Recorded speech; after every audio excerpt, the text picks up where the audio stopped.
Hi friends, how are you? It's Anna Walker, otherwise known as @FELTit, and I've been creating with you for a little over a week now, but I've been creating all my life since I was a little kid. And usually you see me make things with needle felting and wet felting. There are a few things behind me here that you can see, and you can see the pretty scarf that I made up there. But I knew that since we were all being safe and responsible being at home, that we needed to have something to help us pass the time. So I'm coming to you every day, Monday through Friday at 10 a.m. for an internet create date. And I'm going to continue this until mid-May because we're all going to need it. And I'm hoping my supplies last that long, but if you know me, you know that I've got lots of supplies on hand, so we're going to create through mid-May, okay? Today, we are going to make a hot air balloon mobile. Oh, ho, ho, ho. This is so fun. It makes me think of those, oh gosh, I can't remember what the one locally is called. Huff and Puff. Makes me think of the Huff and Puff and watching the balloons, the hot air balloons fly over my house, and thinking about the hot air balloon rallies that go on in places like Albuquerque and so forth. So we are going to make our own hot air balloon mobile. And without further ado, let's get started. I'll move the camera down and then I'll turn on the big light and I'll tell you what we're going to do and how we're going to do it. Here we go. There's the camera, there's the light. Okay, so we need to have several of the hot air balloons cut out of cardstock. I've used scrapbook paper. You could use cardstock.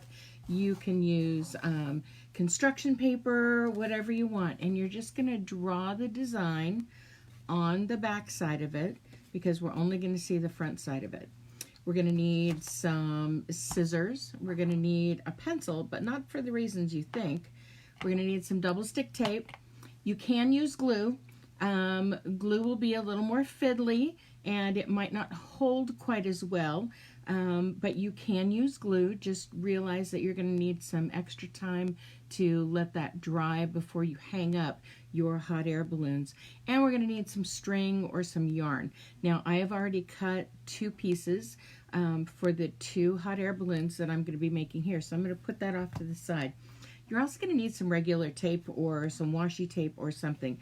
The double stick tape works really nice, but when it comes to adding our string to the inside to hang our hot air balloon, it really helps to have just a tape that can stick that down and not be pulled any other way. I'm using washi tape because I have it right here next to me. You can use Scotch tape, you can use masking tape, you can use painter's masking tape, whatever kind of tape you got on hand, just a little bit of tape. So, first things first, I'm going to cut the rest of the last 2 hot air balloons out so that I can show you again how to do cutting in a smart way. And I'm going to try and angle this so that you guys can see this really well. If you hold your hand that has the scissors still, and you use your other hand that's holding the paper to move the paper around, you are able to get corners done. I'm trying to do this at an angle, so it's a little wonky for me. You can move this around and go around corners a whole lot easier and follow your lines beautifully because your hand that's controlling the paper is controlling where the paper is going. Instead of trying to go like this with your scissors, this is a much easier and much more effective way for you to cut things, especially paper, and especially when you've got rounded corners to do. And I'm hoping you all can see this really well. I can see it kind of well. It's well enough that I'm sticking to the line for the most part.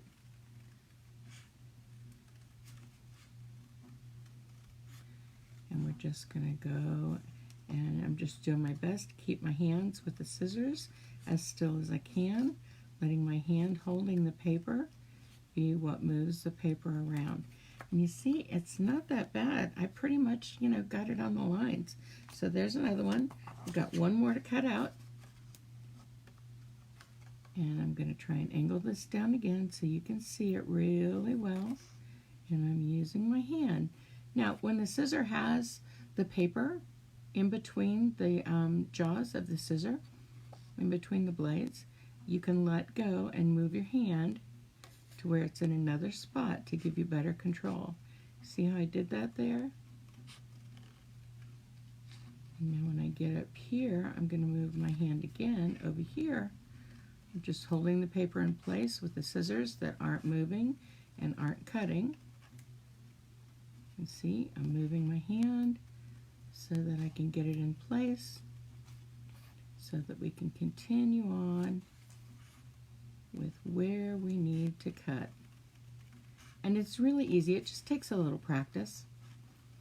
And then you can find yourself being a master paper cutter. And if you look online for Schneerenschnitt is what it's called, and it's the art of paper cutting. But just write art of paper cutting. You know, have somebody key that in to Google for you, and you will be amazed at some of the things that you see. People do things, you know how we make snowflakes out of paper by folding them and cutting them. People do that in some really, really cool ways. And I would encourage you to go take a look at that. Just Google it in. But anyway, back to our project. Okay, so do you remember the other day when we were making our eggs? The next part of this project is the very same. We're going to take each of our hot air balloons and we're going to fold them in half. And if you're using cardstock or scrapbooking paper like I am, you have to kind of get a little fiddly to match it up as best you can. And then you're going to fold, and then we're going to use the pencil just to press that fold down really tight. Okay? Now we've got to do that for all of these. It helps to have one hand on the balloon part and one hand on the basket part so that you can line things up better. And once you've got one part down, then you can just fold it and press it down with that pencil. Now I've got enough balloons here that I'm going to make 2 more to hang from my mobile that I've already started. You can make as many balloons as you want. I would recommend that you have at least 5 paper balloons cut out for each hanging balloon that you want. I did 6 just because I've got an alternating pattern between 2 different types of paper. And so I'm going to have the map, and then I'm going to have this really pretty gold foil. And so as I do it, it's going to have 3, and then the opposite 3 will be on this side. So I'm using 6 each for mine. But I would recommend you use at least 5 of the pieces of paper that you've cut out into the balloon shape for each of the hanging balloons that you want to do. There's no rule. You can use, you know, you could make a mobile with just 2. I mean, if you wanted to, you could take and just match up 2 and have a very flat balloon. But the more pieces you have, the more dimensional that balloon is going to look. That hot air balloon is going to look when you're working to put it together on your mobile. So that's why I like to use at least 5 pieces of paper. Again, this is completely and totally up to you because that's what art is. Art is about getting an idea from somewhere and then making it your own. Because none of us thought up art on our own. We were all inspired by something. Some of us are inspired by the beautiful scenery that we see outdoors, and some of us are inspired by the faces of the people that we see every day. And some of us are inspired by the night sky, and some of us are inspired by imagining different creatures and different people in our brains. We're very imaginative, some of us, and so we can do that. Imagination is a wonderful thing, and creativity is a wonderful thing. And using that creativity and taking something that you've seen and turning it into a piece of art, well, for me, that's just everything. Because if you can see something you can make it into being. That's why I like my felting so much, because I can look at something and I can see how I'm going to put the fibers together to create it. And that is just, it's wonderful when you can see a project come to being, just like our balloons are going to come into being here, our hot air balloons. And we can put these, hang these up on our hanger and put this mobile someplace where it can, I don't know, maybe in front of a window where it can make us think about real hot air balloons flying in the sky. Won't that be a wonderful way to inspire ourselves?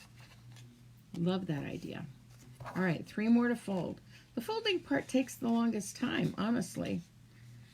And it's just because we want to make sure that we're able to fold it in half so that we can have all these pieces matched together as best as possible.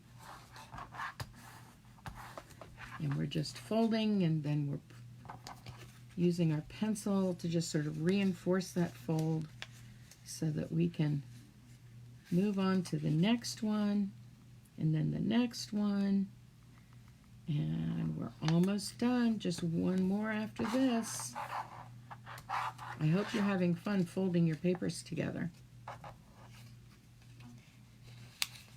Don't get, worried if they get a little off, because everything that we do, there's none of us that can do anything perfect. So why make it difficult for ourselves by expecting perfection? We're just doing the best that we can with what we have. Sort of like we're doing the best that we can with what we have while we're here at home during this special time in our lives. All right, so I want to do 3 of this and 3 of this for each of these hot air balloons. So we're going to need our double stick tape. Now, do you remember the other day when we were making our eggs, I alternated the pattern because I liked that it just gave you something extra for your eye to see. So I've alternated my pattern here. I've got all of them lined up. Got one that got stuck. There we go. Got all of them lined up. And so now what I'm going to do is put a piece of the double stick tape right along the balloon right here. And I'm going to do that for each one of these. And just taking a piece of the double stick tape and setting it down. Then I'm going to take the next one in line and I'm going to line it up with the fold and then press it down. Okay? So here we go again. We've got a piece of tape or glue if you're using glue. Then we're taking the next one. I'm going to see if I can get this to where you can see it a little easier. And we're going to line it up with the fold line. And then we're going to press it down. Okay? Piece of tape. Set it down. Get the next one in our pattern. Line it up at the fold line. And press it down. See how it's already coming together? Another piece of tape. The next one in line. Line it up at the fold. And press it down.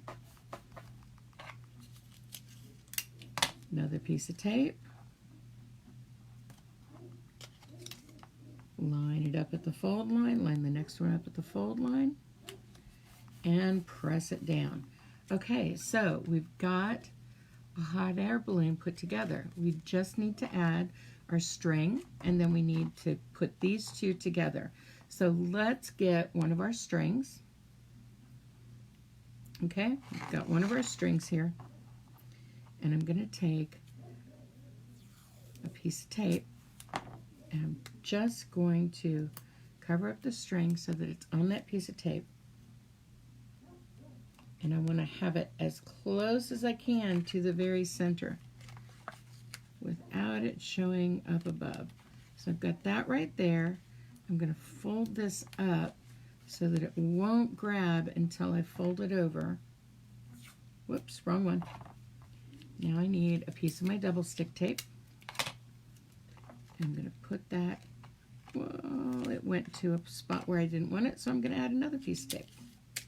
That happens sometimes. Sometimes we need a little extra.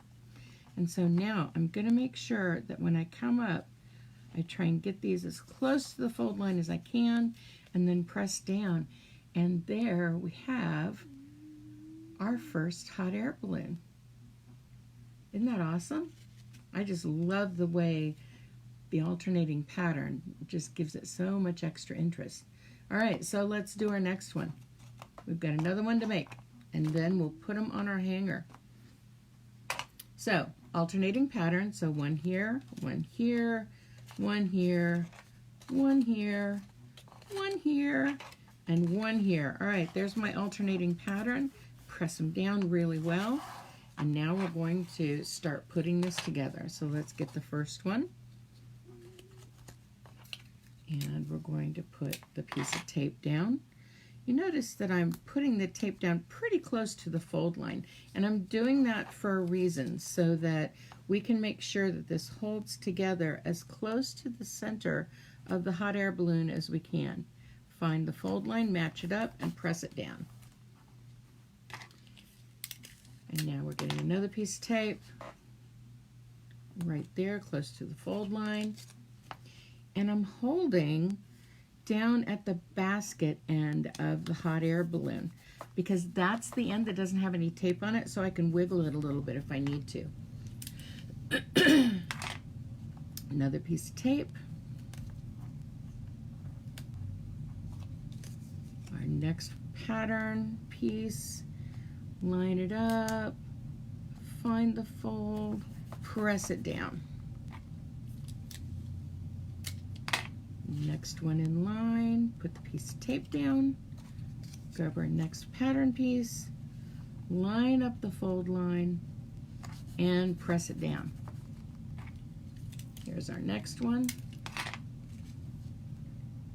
Piece of tape.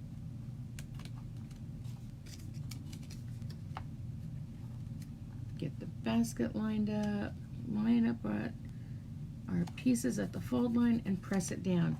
And it's that easy, and we've got our next hot air balloon. Now remember what we're going to do next. We're going to take our string,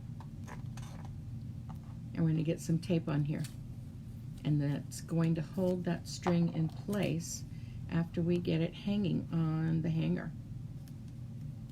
Okay, so I'm just kind of pressing it right there. And I want to get this as close as I can to the fold.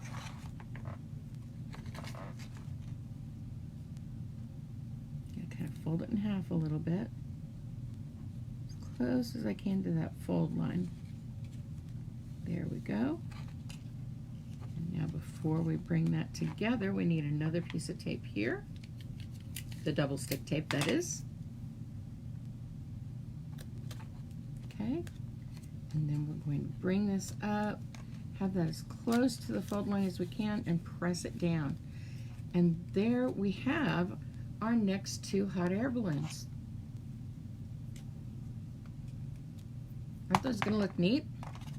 Okay, so we're going to tie them on our mobile. So let me bring the mobile over here, because I'm going to hang it up right here. And because I already have 5 on here, and they're using different patterns. I do have a couple of places where I need to push it down again. You might have to come in every once in a while and push your edges together. Sometimes the edges will come loose. Another thing you can do if you want to, and if you have it, if you've got washi tape or you've got masking tape, you could take and put a piece of tape along the edge of the balloon and then cut little slits in the tape, and then it'll fold over and make it easier to hold those together. But that's not necessary. We don't have to do that. What we do have to do is tie on our next two, and I'm just using a version of a square knot called a surgeon's knot. And some of you know that to do a knot, a square knot, you go right over left and under, and then left over right and under. Well, the thing about a surgeon's knot is you go right over left and under, and then left over right and under, and then pull it tight. And I'm going to show you here real quick. Let me hang up our other hot air balloon here. Oh, I think this, no, let's have this one be right there. That works. I'm going to show you the knot here in just a second. As soon as I get this last hot air balloon hanging here. Okay, so our hot air balloons are hanging. I want to show you how to make a surgeon's knot. Okay, and I'm going to get a piece of yarn that you can actually see. Okay, so I'm going to tie a surgeon's knot around the pencil here. And I hope you can see me okay. So to do a square knot, you go right over left and under, and then you pull it tight. And then you go left over right and under, and if you pull that tight, that's a square knot, okay? The thing about a square knot is you can pull it from one side, and then you can open it up again and loosen it up and make it possible for you to redo your knot if you need to. But we want to have a surgeon's knot. A surgeon's knot, I mean, it sounds important because it's a knot that surgeons use in surgery when they're doing stitches, okay? And so this is a knot that's not going to come loose. So we start in the same way, right over left and under, and then we pull it tight. And then we do left over right, and we go under, and then we go under again. So we're wrapping that around twice, and then we pull it tight, and that's not going to come loose for anything or anyone. And that's the knot that I use to hold our balloons up. I hope that you're having fun. We're going to continue having fun every day, Monday through Friday, 10 a.m. from now until the middle of May, so that you guys and me too, so that we can get through this together, because we're all in this together. Our lives have changed, and we're going to make a pivot, and we're going to adjust, and we're going to make it happen. I'm going to move the mobile out of the way here for a second. If any of you or your moms or someone you know wants to learn about the felting that I do, you can go to stabthingsintoexistence.com and you can find out about that. And I think that we're going to have a lot of fun next time, because we're going to have some, oh, hello. Yes, I was just about to remind them of that. They need to make faces tomorrow because you need some friends, right? Okay, so they need to make faces that look like this. Oh no, they need to make faces that are a profile, so a side face. And we're gonna make some, really, is that what it's called? We're gonna make clothespin puppets so that you have some friends. Okay, so draw some, have mom or dad or someone help you draw circles and make a face. Color it any colors that you want, make it as wild and crazy as you want, make it as ordinary as you want, totally up to you. But circles, yes, circles that are faces, and tomorrow I will show you how to turn, yes, we're going to turn those faces into puppets so that you have some friends to play with. And I'll even talk about wacky hair and even accessories like your cool beret. Okay, so we've got it. You're going to get your faces ready for tomorrow, and we'll have fun making clothespin puppets. Say that 3 times fast. So until tomorrow, see you next time.